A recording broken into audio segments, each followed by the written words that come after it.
Hindi pinirmahan ni Senate President Tito Soto ang rekomendasyon ni Senador Rodante Marcoleta na gawing state witness ang mag-asawang Diskaya sa investigasyon sa flood control projects.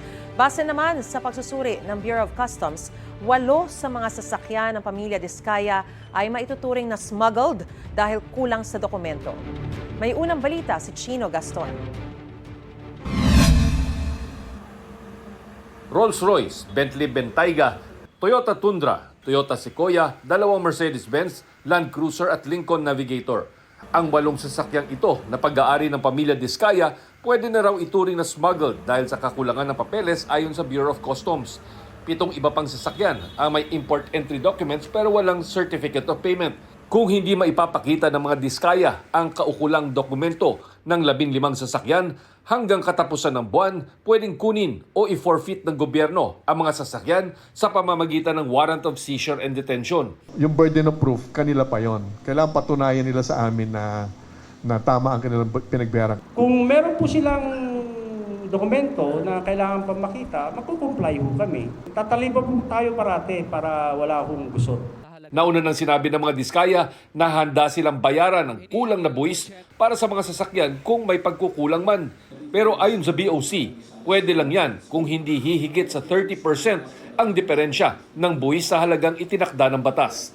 Posible rin daw na may pananagutan ang ilan nilang empleyado. Hinihinga na raw sila ng paliwanag. Sa ngayon, meron na kaming yung tinatawag na persons of interest na 10. Pagpapaliwanagin natin kung bakit nakalusot or dumaan sa kanila yung mga sasakyan nang hindi nagkaroon ng tamang dokumento at hindi nagbayad ng tama. Doon sa mga ganun yung sitwasyon, no? We will have to make even our own people accountable. Noong Lunes, sinabi ng mga Diskaya na humingi sila ng proteksyon kay Pangulong Bongbong Marcos at Senate Blue Ribbon Committee matapos nilang ilantad ang pangalan ng mga politiko na humihingi umano ng kickback sa mga proyekto. Handa po kaming tumistigo ng walang pilit at kusang loob bilang state witness. Ayon kay Senate President Tito Soto, sumulat kay Justice Secretary Jesus Crispin Remulla si dating Senate Blue Ribbon Committee Chairman Rodante Marcoleta para irekomendang gawing state witness ang mag-asawang Diskaya.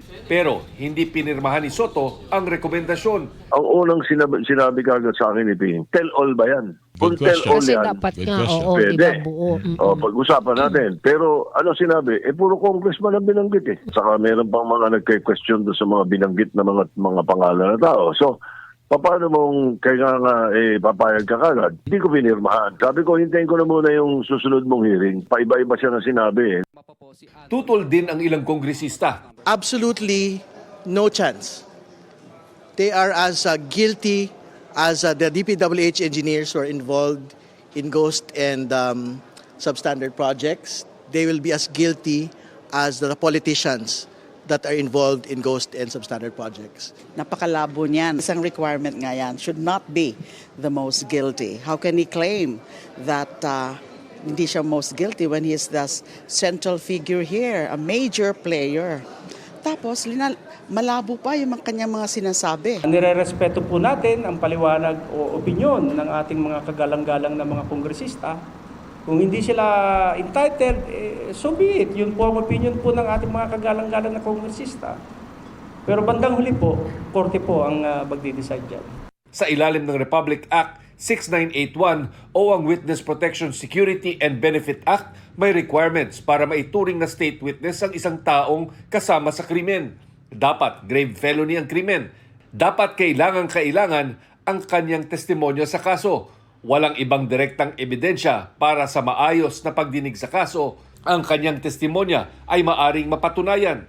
Hindi siya ang pinaka-guilty at hindi siya nahatulan sa anumang krimen sangkot ang labis na kabuktutan. Ayon sa DOJ, isa nga sa pinag-uusapan ang posibilidad na maging state witness ang mga Diskaya. Kaso nga lang po, ang lumalabas po sa mga statements nila ay mukhang kakuntsaba na nila from the very start.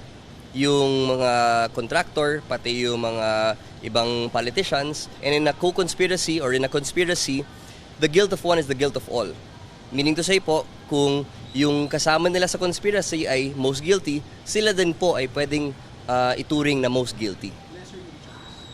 So, that is still yet to be seen. Isa pang kondisyon ang nauna nang inilatag ni Justice Secretary Remulla. Kailangan muna nila isauli yung pera para masimulan po natin yung usapang state witness. Pero it doesn't necessarily mean na kapag binalik nila yung pera, automatically they will be considered as... No, not at all. It is a precondition to even consider them. Ito ang unang balita, Chino Gaston, para sa GMA Integrated News. Gusto mo bang mauna sa mga balita? Mag-subscribe na sa GMA Integrated News sa YouTube at tumutok sa unang balita.